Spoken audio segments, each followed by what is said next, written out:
बिस्मिल्लाहिर्रहमानिर्रहीम। अस्सलाम वालेकुम। मैं हूं doctor Hira Shakeel from DHMS। Welcome करती हूं अपने यूट्यूब चैनल पर। आज हम जिस टॉपिक पे बात करेंगे वो हमारे घर की हर ख़वातीन और हर बच्ची का एक अहम मसला होता है, हर महीने पीरियड्स का। और वो पीरियड्स बहुत ज़्यादा पेनफुल होते हैं, उनमें क्रैम्प्स आते हैं। तो आज हम बात करेंगे। तो चलिए शुरू करते हैं मेंस्ट्रुअल क्रैम्प के बारे में। लेकिन मेंस्ट्रुअल क्रैम्प से पहले मैं आपको बताना चाहूँगी, थोड़ी सी इन्फॉर्मेशन देना चाहूँगी मेंस्ट्रुअल साइकिल के बारे में कि आखिर ये आता ही क्यों है और कैसे इसके पीछे साइकिल चलती है। आप ये समझेंगे तो आपको अपनी कैफियत का अंदाज़ा खुद हो जाएगा। तो दोस्तों, मेंस्ट्रुअल साइकिल एक तरह की साइकिल है, फीमेल रिप्रोडक्टिव ऑर्गन में चलती है। इसमें दो फेज एक साथ काम करती रहती हैं। एक तरफ आपकी जो ओवरीज हैं, उन दोनों ओवरीज में से किसी एक ओवरी में से एक ओवम मेच्योर होता है, उसको ओवरी मेच्योर करती है और उसको फिर रिलीज करती है, तो उसको ओवुलेशन कहते हैं। साथ ही जो यूट्रस है वो प्रिपेयर होता है कि अगर हार्मोनल चेंजेस होते हैं जिसके साथ वो अपने आप को प्रिपेयर करता है कि अगर उस ओवम का फर्टिलाइज हो जा रहा है स्पर्म के साथ, तो वो वहाँ पे प्लेस हो जाए तो एक बच्चे का सबब बन सके। या फिर फर्टिलाइजेशन नहीं हो रहा है, ओवम ब्रेक होके ये फिर शेड होके वेजाइना के थ्रू मेंसेस की फॉर्म में या ब्लीडिंग की फॉर्म में आपके जिस्म से निकल जाता है। इस चीज़ को हम मेंस्ट्रुअल साइकिल बोलते हैं। ये हो गई दोस्तों मेंस्ट्रुअल साइकिल के बारे में इंफॉर्मेशन। अब हम बात करते हैं डिस्मेनोरिया या मेंसेस के दौरान दर्द और क्रैम्प्स के बारे में। दोस्तों, ये एक नॉर्मल प्रोसेस है कि जब भी आपका मेंस्ट्रुअल साइकिल चलता है तो यूट्रस में कॉन्ट्रैक्शन होता है। कॉन्ट्रैक्शन के लिए एक केमिकल रिस्पॉन्सिबल होता है जिसको प्रोस्टाग्लैंडिन बोलते हैं। ये दोस्तों कॉन्ट्रैक्शन में हेल्प करता है। जब यूट्रस कॉन्ट्रैक्ट होता है तो उसके आसपास की जो ब्लड वेसल्स होती हैं वो इससे प्रेस होने लग जाती हैं, वो इससे कंप्रेस होता है और थोड़े वक्त के लिए वहाँ ऑक्सीजन की सप्लाई डिस्टर्ब होने लगती है। उस ऑक्सीजन के कट ऑफ होने की वजह से हमें वहाँ पर या ख़वातीन में पेन फील होता है। तो ये एक प्रोसेस हो गया, आप समझ गए होंगे। यही प्रोसेस होता है जिसकी वजह से आपको पीरियड्स में पेन की तकलीफ उठानी पड़ती है। अब दोस्तों बात कर लेते हैं डिस्मेनोरिया के कॉजेस की। डिस्मेनोरिया को दो टाइप्स में डिवाइड किया गया है। Number 1 primary dysmenorrhea, number 2 secondary dysmenorrhea. तो सबसे पहले हम जानते हैं कि प्राइमरी डिस्मेनोरिया में होता क्या है। ये वो होता है जिसके पीछे कोई भी वजह ना हो, कोई रीज़न ना हो, सिंपल कॉन्ट्रैक्शन की वजह से आपको पेन मिल रहा हो और ये पेन आपको 12 से लेकर 72 घंटे तक रह सकता है। ये वेरी करता है एक पर्सन से दूसरे पर्सन में। ये या तो पीरियड शुरू होने के 1 से 2 दिन पहले से शुरू हो जाता है या ब्लीडिंग शुरू होने के बाद से शुरू होता है। तो ये एक नॉर्मल कंडीशन मानी जाती है। इसमें कोई भी किसी किस्म की एबनॉर्मलिटी साथ में नहीं जुड़ी होती। इसके साथ ही ख़वातीन में पेट दर्द के साथ कमर में दर्द, पैरों में दर्द, हाथों में दर्द मिलता है। बहुत ज़्यादा कमज़ोरी सी लगती है, पूरी बॉडी यानी हमारा पूरा जिस्म थकान महसूस करता है, उसमें बहुत ज़्यादा दर्द होता है। बहुत सारी ख़वातीन में नोज़िया, वॉमिटिंग जैसी सेंसेशन देखने को भी मिलती हैं और डायरिया भी बहुत सी ख़वातीन में देखा गया है। तो ये एक नॉर्मल यानी प्राइमरी डिस्मेनोरिया होता है।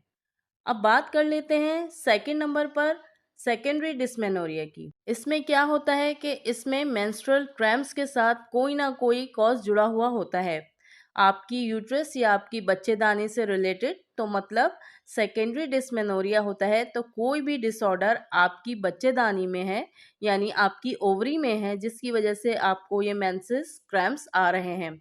अब इसकी क्या क्या वजूहात हो सकती हैं। पहली वजह तो है पेल्विक इन्फ्लेमेटरी डिजीजेस, कि आपके जो पेल्विक एरिया है उसमें कहीं बैक्टीरियल इन्फेक्शन हो गया है और इन्फेक्शन की वजह से पहले तो यूट्रस में इन्फेक्शन हुआ और बाद में जो यूट्रस के और भी पार्ट्स हैं जैसे कि फेलोपियन ट्यूब, ओवरी, इन सब में भी इन्फेक्शन स्प्लिट कर गया है। अगर सर्विक्स की ये जो ओपनिंग है बहुत नैरो है, उसकी वजह से भी सीवियर मेंस्ट्रुअल पेन होता है, क्योंकि ओपनिंग जो यूट्रस की है वो बहुत छोटी होती है जिसकी वजह से ब्लड प्रॉपर नहीं फ्लो हो पाता और आपको ज़्यादा पेन महसूस होता है। नेक्स्ट हम बात करते हैं एंड्रोमेट्रियोसिस की। इसमें भी बहुत ज़्यादा प्रॉब्लम देखी गई है कि एंड्रोमेट्रियोसिस है, यानी कि जो आपका यूट्रस है उसके अंदर की जो परत होती है वो एंडोमेट्रियम से बनी होती है। तो ये एंडोमेट्रियम आपके यूट्रस के अंदर के अलावा कहीं और भी बनने लग जाए, चाहे वो फैलोपियन ट्यूब में बनने लगे, ओवरीज में बनने लगे, कभी कभी ये टेस्टाइन में भी बनने लगती है और ये कभी-कभी आपके विजाइना में भी बनने लग जाती है। तो यूट्रस के अलावा कहीं और भी बनने लग जाए तो इस सिचुएशन को बोलते हैं एंड्रोमेट्रियोसिस। नेक्स्ट बात करेंगे एडिनोमायोसिस। दोस्तों, इसमें क्या होता है, ये जो एंडोमेट्रियम है जो इनर साइड में यानी यूट्रस के अंदर की साइड में पाई जाती है, क्योंकि वो पूरी मसल्स के ऊपर भी बनने लगे, यानी मतलब ये आउटर एरिया में भी बनने लग जाए, उससे यूट्रस की थिकनिंग बढ़ जाती है, मोटी होने लग जाती है, यूट्राइन वॉल्व है, तो उसी को हम बोलते हैं एडिनोमायोसिस। तो ये दोनों ही सिचुएशन में दोस्तों ड्यूरिंग मेंस्ट्रुअल साइकिल फीमेल में बहुत सीवियर पेन देखने को मिलता है, बहुत क्रैम्प्स आते हैं और ये जो पीरियड्स में पेन है दोस्तों, ये आपको पीरियड शुरू होने से कुछ दिन पहले से लेकर पीरियड ख़त्म होने तक काफ़ी दिनों तक ये होता रहता है। ये पेन ही थोड़ा डिफरेंट टाइप का होगा, आपको लगेगा नहीं कि ये पीरियड्स के दौरान का पेन है, आपको ना इसमें मतली लगेगी ना वॉमिटिंग लगेगी, पेन मुसलसल बना रहेगा। तो दोस्तों, ये बात हो गई डिस्मेनोरिया के बारे में कि कैसे ये परेशानी आपको होती है। अब दोस्तों हम बात कर लेते हैं इसके सिम्टम्स की। इसमें नॉर्मल पेट में दर्द होता है, क्रैम्प्स जैसे मरोड़ जैसी पेट में उठती है, पेट में दर्द, कमर में दर्द, हाथ पैरों में दर्द मिलता है, बहुत ज़्यादा ब्लीडिंग होने की वजह से औरतों में वीकनेस भी फील होती है, कभी कभी बीपी भी डाउन होने लग जाता है, मूड स्विंग बहुत ज़्यादा देखने को मिलते हैं, पेशेंट कभी कभी बहुत इमोशनल हो जाती है, कभी बहुत खुश होने लग जाती है, कभी एकदम डिप्रेसिव फील करती है। तो ये सब एक नॉर्मल थिंकिंग है आपको ड्यूरिंग मेंसेस जो फील हो सकती है।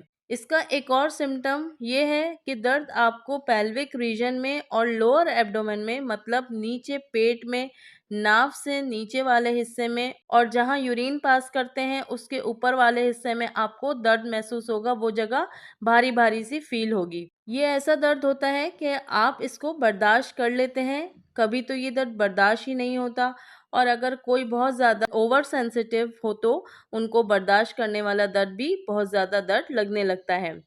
उसका पेन एक रेडिएटिंग टाइप का पेन होता है, मतलब पेट के सामने से घूमता हुआ पीछे कमर तक आ जाएगा और बैक में बहुत ज़्यादा दर्द रहेगा।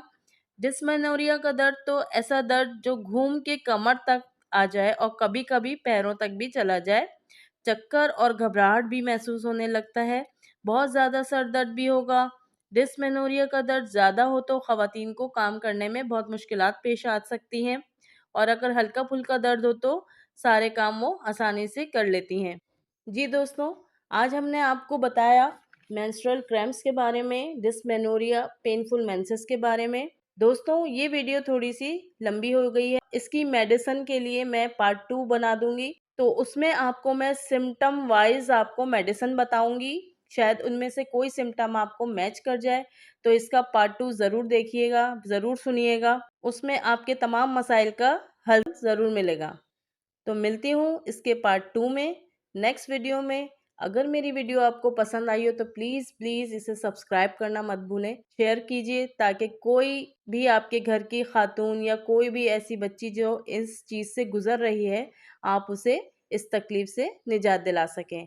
और इसके साथ ही एक बार फिर मैं यही कहूँगी कि आप अपनी होम्योपैथिक या अपनी गायनी डॉक्टर से ज़रूर मिलें और उनसे डिस्कस करें और बाकी ये दवाइयाँ आपको नेक्स्ट वीडियो में बताऊँगी। आप उसे देख के अपनी कंडीशन के हिसाब से यूज़ कर सकते हैं। नेक्स्ट वीडियो तक के लिए इजाज़त चाहती हूँ। अल्लाह हाफ़िज़।